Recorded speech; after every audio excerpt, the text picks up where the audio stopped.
India Pakistan మధ్య యుద్ధ వాతావరణం నెలకొంది. ఆపరేషన్ సింధూర్ సక్సెస్ తర్వాత భారత్ మరింత దూకుడు పెంచింది. సరిహద్దు రాష్ట్రాలను హై అలర్ట్ చేసింది. మిసైల్ వ్యవస్థలను కూడా సిద్ధం చేసింది. యాంటీ డ్రోన్లను కూడా సిద్ధం చేసింది. ఒకవేళ పాకిస్తాన్ ఇట్లా దాడి చేస్తే ఏ విధంగా ఎదుర్కోవాలి, యాంటీ మిసైల్స్ కానీ అదేవిధంగా డ్రోన్ల వ్యవస్థను కూడా సిద్ధం చేసింది. సో జమ్మూ కాశ్మీర్, రాజస్థాన్, గుజరాత్, పంజాబ్ సరిహద్దు ప్రాంతాల రాష్ట్రాలను హైలైట్ చేసింది. అక్కడ సరిహద్దు ప్రాంతాల్లో ఉన్న ప్రజలను సేఫ్ ప్లేస్లోకి తరలిస్తూ ఉంది. సో ఆపరేషన్ సింధూర్ సక్సెస్ తర్వాత భారత ప్రభుత్వం కూడా అంతే దూకుడుగా ఉంది. మరోపక్క పాకిస్తాన్ రోజుకో స్టేట్మెంట్ ఇస్తూ ఉంది. కాబట్టి నిన్న జరిగిన దాడిలో దాదాపు 100 మందికి పైగా టెర్రరిస్టులు హతమయ్యారు. దాదాపు 9 చోట్ల మన మిసైళ్ల దాడి జరిపింది భారత ఆర్మీ సేన. సో దీనిలో చాలామంది టెర్రరిస్టులు చనిపోయారు. కానీ పాక్ మాత్రం కవ్వింపు చర్యలకు పాల్పడుతోంది.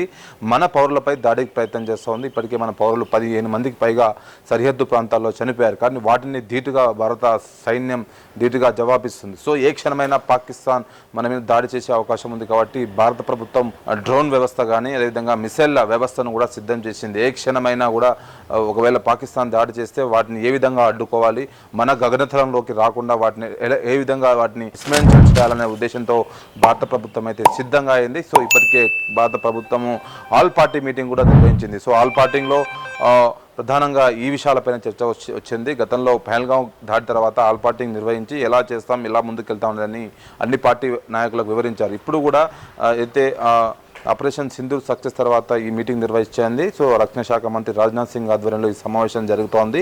సో ఈ సమావేశం తర్వాత ఒకవేళ భారత ప్రభుత్వం ఏమైనా నిర్ణయం తీసుకుంటుందా, ఒకవేళ భారత్ మీద దాడికి వస్తే ఖచ్చితంగా భారత్ కూడా అంతే దాడికి దిగే అవకాశం ఉంది.